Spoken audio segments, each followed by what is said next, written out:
চিকিৎসকৰ গাফিলতিৰ বাবে পুনৰ মৃত্যু ৰোগীৰ ভুল চিকিৎসাৰ বাবে মৃত্যুক সাবটিলে এগৰাকী প্ৰসূতিয়ে অধিক মুনাফাৰ বাবে ব্যক্তিগত চিকিৎসালয়লৈ যাবলৈ পৰামৰ্শ ৰোগীক হোজাইৰ গেট ডেজ মাল্টি হাস্পাতালত উত্তপ্ত পৰিস্থিতি পুনৰ ভুল চিকিৎসাৰ নামৰ ৰোগীৰ মৃত্যু হোৱা খবৰে এতিয়া ক্ষোভিত কৰি তুলিছে একাংশ সচেতন মহলক এইবাৰ ঘটনাৰ স্থান হৈছে হোজাই ঠাকুৰবাৰী ৰোডস্থিত গেট ডেজ মাল্টি হাস্পাতালত এগৰাকী প্ৰসূতিৰ মৃত্যুক লৈ এতিয়া উত্তপ্ত হৈ উঠিছে হাস্পাতাল চৌহদ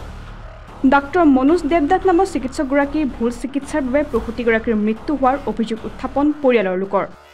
নিশাই প্ৰসৱ বেদনাত ভুগি থকা পূজা দাস নামৰ মহিলাগৰাকীৰ চিকিৎসকৰ পৰামৰ্শ অনুসৰি পৰিয়ালৰ লোকে লৈ আহে গেট ডেজ মাল্টি হাস্পাতালত নিজৰ মুনাফা আদায়ৰ বাবে চৰকাৰী চিকিৎসালয়লৈ অহা ৰোগীক ব্যক্তিগত চিকিৎসালয়লৈ পঠিয়াই দিয়াৰ অভিযোগ এইগৰাকী চৰকাৰী চিকিৎসক মনোজ দেৱনাথৰ বিৰুদ্ধে আনহাতে চৰকাৰী চিকিৎসালয়টো ৰোগী তথা ৰোগীৰ পৰিয়ালৰ সৈতে দুৰ্ব্যৱহাৰ কৰাৰো অভিযোগ উত্থাপন চিকিৎসকগৰাকীৰ বিৰুদ্ধে উল্লেখযোগ্য যে দেওবাৰে নিশাই চিকিৎসালয়ত ভৰ্তি হোৱাৰ পাছত এটি পুত্ৰ সন্তান জন্ম দিয়া পূজা দাসক আজি পুৱাৰ ভাগত আহি ডক্টৰ মনোজ দেৱনাথে দিছিল এটা বেজী আৰু কিছু সময়ৰ পিছতে মৃত্যুক সাবটি লয় মহিলাগৰাকীয়ে এই ঘটনা সংঘটিত হোৱাৰ পাছতে মৃতকৰ পৰিয়ালে চিকিৎসালয়ৰ চৌহদত সৃষ্টি কৰে উত্তপ্ত পৰিস্থিতিৰ হোজাই আৰক্ষীৰ লগতে এগৰাকী দণ্ডাধীশৰ উপস্থিতিত আৰম্ভ হৈছে ঘটনাৰ তদন্তৰ প্ৰক্ৰিয়া ইতিমধ্যে ঘটনা সন্দৰ্ভত হোজাই আৰক্ষীয়ে আটক কৰিছে বাবুল দাস নামৰ হস্পিটেলৰ এগৰাকী বিষয়া চৰকাৰৰ কঠোৰ নিৰ্দেশনাৰ পাছতো এছামে চিকিৎসাৰ নামত চলাই ফুৰাই এনে ব্যৱসায়ক এতিয়া ধিক্কাৰ দিছে একাংশ ৰাজ্যবাসীয়ে উক্ত ঘটনাৰ এতিয়া উচিত তদন্তৰ আহ্বান ৰোগীৰ পৰিয়াল তথা স্থানীয় লোকৰ সিৰিয়াস পেশেন্ট মোক ফোন কৰিলে যে এনেকা মই চেৰত দে মেডিকেলত লৈ যাওক ইয়াত কৰি লওক আমালৈ আহিব নালাগে তা আনিলে ভাল পেশেন্ট কথা পাতিছোঁ